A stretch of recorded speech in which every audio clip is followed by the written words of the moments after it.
gang violence and other kind of violence. Get away! I could be at work, at school, in my car. I can still get shot by the police. I can get shot anywhere. So it is what it is.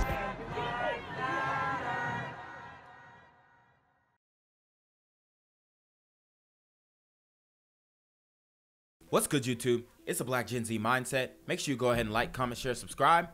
Let's get into the video. A FedEx driver is carjacked and robbed in Philadelphia. Police say the victim was tied up in the back of the truck as the suspect took off in the driver's seat before eventually stealing the packages inside. Dang.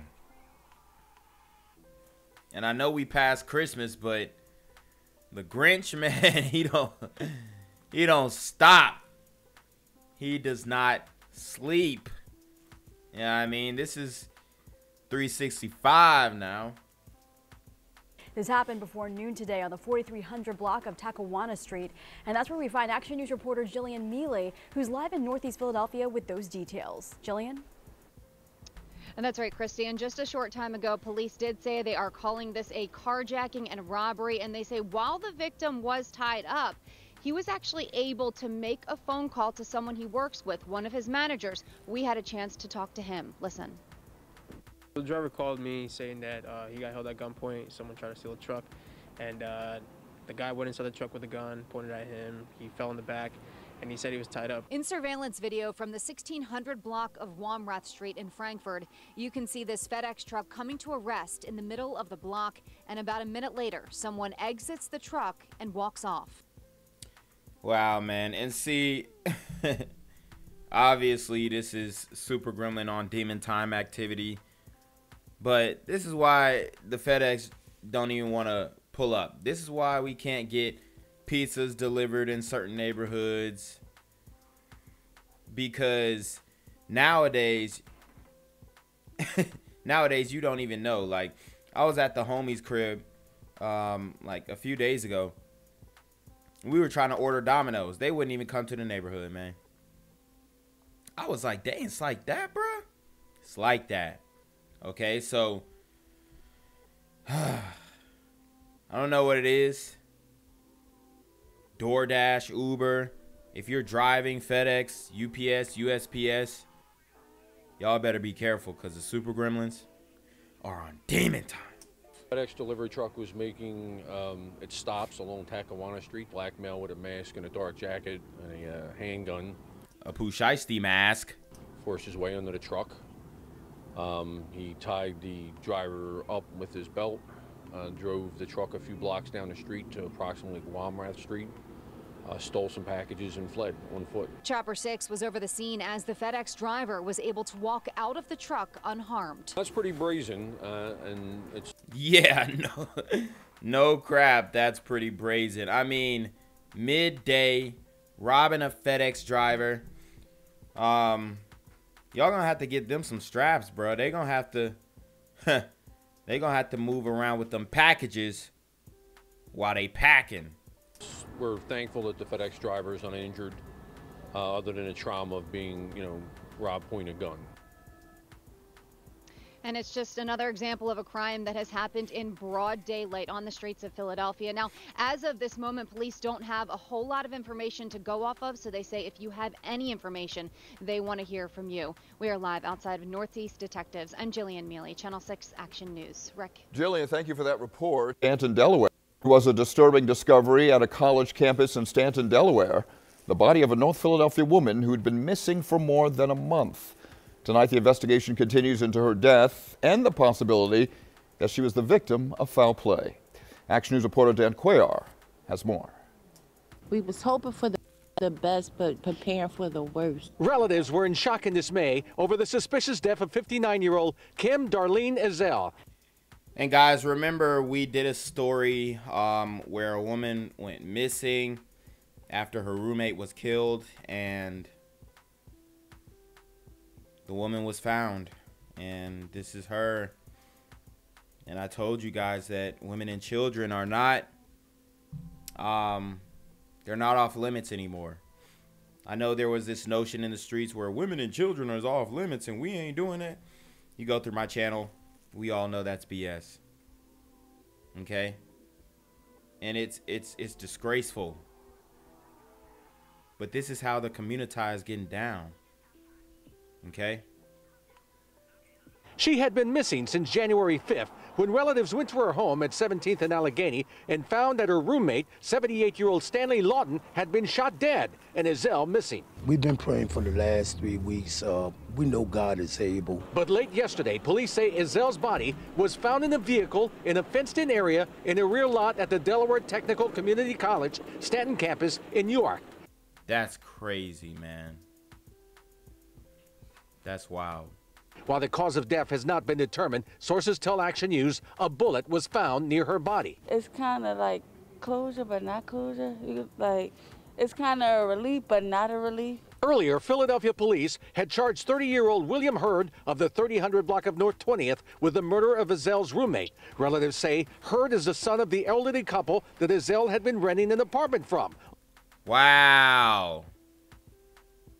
So this guy, his parents were the landlord of this woman and her roommate, and he decides he gets the bright idea to rob them.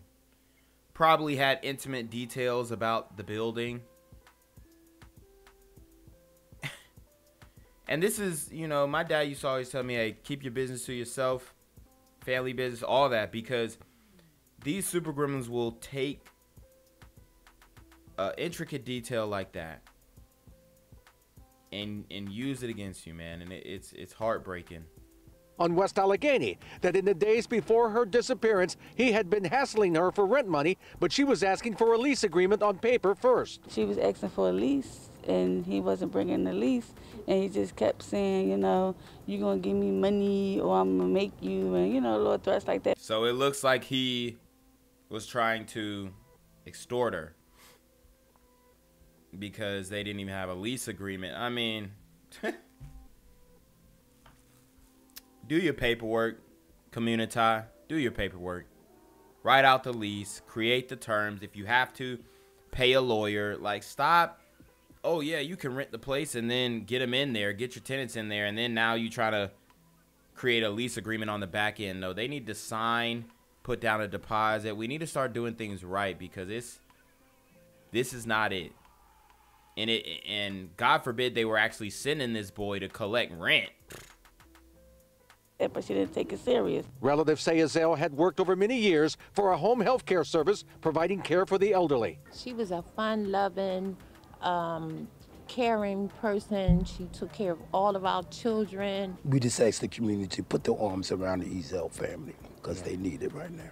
Delaware State Police are assisting homicide investigators here on the case. So far, Ezell's cause of death has not been announced, and no one has been charged in connection with her death.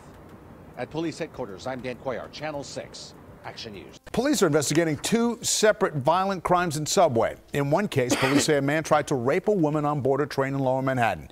Dang. And remember that happened in Philly on the SEPTAs? Where that super gremlin took advantage of that woman and then everybody watched. Nobody intervened. Nobody tried to help. Okay? I have no words, man. This is getting out of control. In the other, police say someone stabbed a woman in Washington Heights.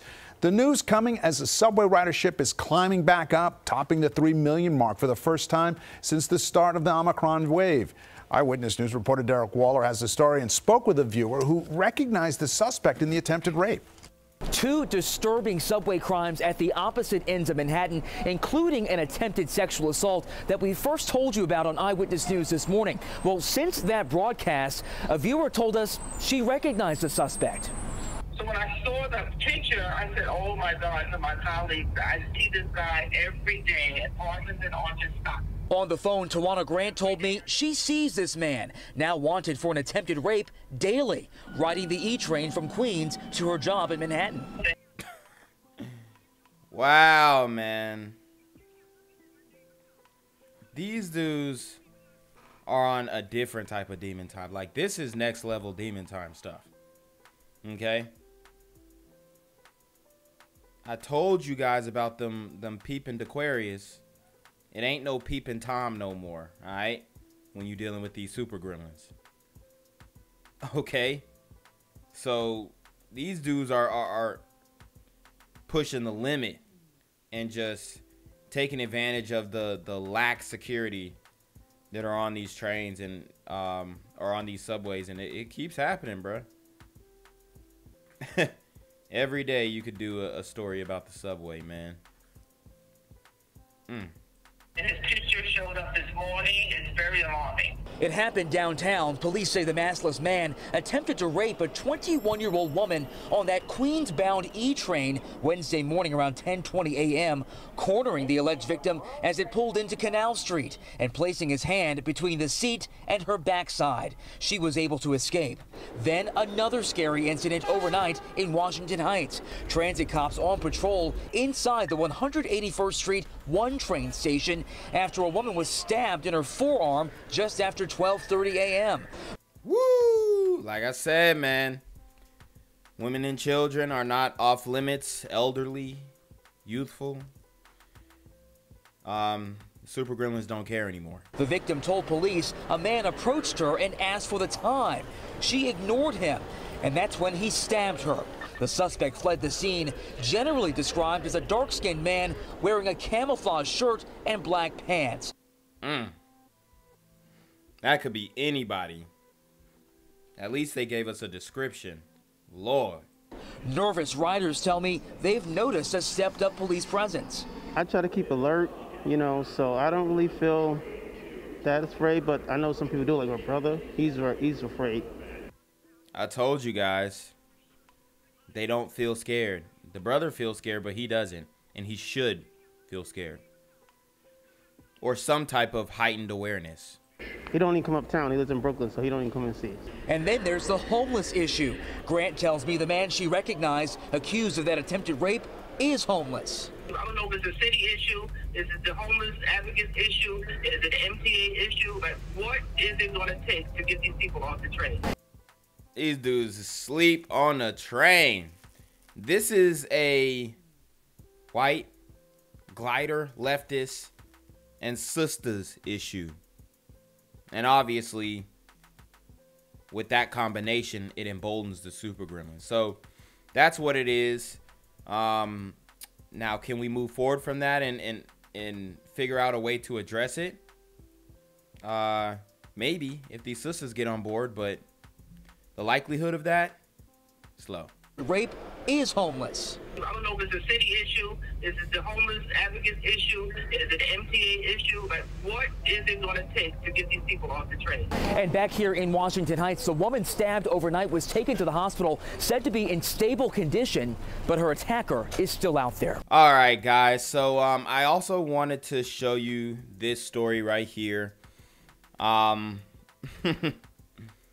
the funny thing is, this story is Jim Jones basically crying about being racially profiled and discriminated against at the Gucci store, when arguably we know that Gucci has had a pattern of quote-unquote racism, right?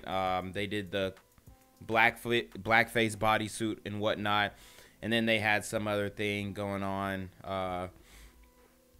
But overall, we know that people perceive the Gucci store, at least in the community, as racist, even though that's all we want to buy. That's where we put our funds when we get a check, when we get stimmy checks.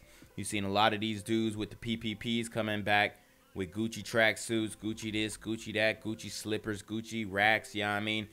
And so on one end, we say they're racist. On the other end, all we want to do is buy their stuff. And most people would consider all of these high-end, high-fashion designers racist.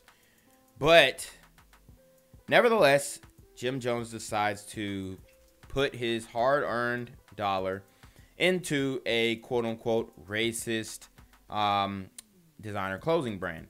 So he says he's very disappointed in the way he was treated at Gucci. He says these black people are more racist than white people when they get their job at Gucci. So obviously the full story is not going to be told. Nobody knows why they did him a certain way. Maybe he was disrespectful. Maybe he came in with a crew of dudes who was on demon time. Who knows? But this is the caption that he wrote on Instagram. And just like that, the ish went bad in Gucci. I was more hurt that obviously the grammar is it's crazy. That the black people was treating us like that more than anything. So it looks like he doesn't want to use vowels. Very racy. He didn't say racist. He said racy. And all we wanted was some water, sparkling water, because I was parched to be been shopping for a long time. I'm usually drunk by time I leave stores like this because they be serving that champagne SMH. So he didn't get the VIP treatment, needless to say. This man literally spent over 100K in there in the last 3 months, and this is how they handle him. Nasty. I told him leave that ish on the counter. We out. Gucci be moving dusty. So here's a video. I'm going to show you how he was acting in the store. And obviously we know that a lot of these dudes are race baiting. They can't wait to catch. They can't wait to catch or find a moment of racism where they can say, hey, I've been discriminated against this other. And it's like, bro, you're in a Gucci store, and I guess a black teller denied you the VIP service, and now it's racist? What? We've been in Gucci for about an hour, right? And we in Gucci in the VIP. We've been in Gucci for like 2 hours. Right? Since we came in here, having nobody came and showed us no courtesy, no amenities, no nothing. Period. Not even a drink of water. Well, maybe because they're understaffed. This pandemic is going on. You know. Why you would spend over 2 hours in the Gucci store, I don't know. What they were doing in that 2 hours, I have no clue. But it looks like they were just kicking it in the store and they didn't get any service. And I guess the Gucci stores are like bars or something. I have no clue. I have no clue. It's above my pay grade. But at the end of the day, to blame it on racism is just like, bruh, we got to stop doing this, man. Like every time somebody, you feel like you've been disrespected or something, it's not racism. Especially if the staff member is black in the Gucci store. Asked to speak to the manager. Send me a black guy out here that start telling me some bullshit. So they got the black guy racial profiling on black people. Asked to speak to a manager bigger than him. Everybody disappeared. Ain't nobody come out yet. I still ain't getting no sparkling water. I still ain't getting no champagne. So now he's walking around causing a scene. And he's gonna boycott Gucci. Bro, if you shop at Gucci again after this, it's gonna be like a lot of mad hypocrite claims coming at your way. I still ain't getting nothing. I didn't have a salesperson inside of my VIP suite the whole time I was there. I had to keep screaming for VIP people to help me out. Screaming? Or politely asking? See, there's a way to go about things, especially if you're... He said that usually by the end of his shopping spree, he's drunk. This is first world problems. Black privilege at its finest. Because anybody, if he was a white woman, he would be a Karen. He would be a Karen. A white privileged Karen. Oh, you're getting poor treatment at the Gucci store. That's how it would be painted if he was a white woman. But because he's a black dude, he's a rapper, chains and all this stuff, now he was racially profiled. Now everybody don't know where the real manager is. You heard? I'm tired of this. We spending all this money as entertainers inside these stores. They hire these black people, and these black people are more racist than white people when they get their job inside of Gucci. All of a sudden, you stop playing with us, bro. Still haven't seen a manager yet. Since I'm talking to you right now, a manager still hasn't popped out. Well, a manager's not going to want to speak to you now, especially since you're getting all upset, walking through the store, yelling and screaming at your phone. I mean, bruh, like I said, it's a way to handle things, and this ain't it. Of Gucci. And the bill is like $29,000, but we didn't pay that yet. You heard? Why would we? They still haven't sent a manager or bottle of sparkling water or anything that says that we appreciate your service for being in here in Gucci and spending that bag. The big one. The big one. They sent this guy. Yeah, nah. What is he possibly going to do? So they make fun of the guy. Oh, man. You got gray hairs, and you doing the most, bruh. It bewilders me why we keep begging for the approval of quote-unquote white corporations, racist corporations. Okay? Go to a black-owned designer store and then see if they treat you the same. Huh? What is he going to do? Is what I want to know. Still haven't seen a manager. Is there a manager that works here, or everybody's just a worker? All right, guys. So, that was awkward. So instead of spending his hard-earned money at Gucci, Jim Jones decides to go to Louis Vuitton. And he also puts in a tribute to Virgil. He said, "It was all love at Louis V. R.I.P. Virgil. 5 mics is an animal. This white reparations gonna look like hashtag going shopping." Oh, he said this what reparations gonna look like, LOL. Hashtag going shopping. Video, LOL. Too much fun today. Hip hop is supposed to be fun. 5 made a great point. And then my real name is Art said, "How about we donate to the poor or shop with a small black business, big bruh?" Exactly. And then he says, "Send me the Addy and open the store where it at since you talking slick." Ah, man. So he says this is, let's break this down. He says this is what reparations gonna look like. If our reparations are Louis V and Gucci apparel, we got a big problem. If that's what we accept as reparations, we got a big problem. Okay? And I know he's speaking tongue-in-cheek, but this is the mentality of the community. I'm trying to tell you.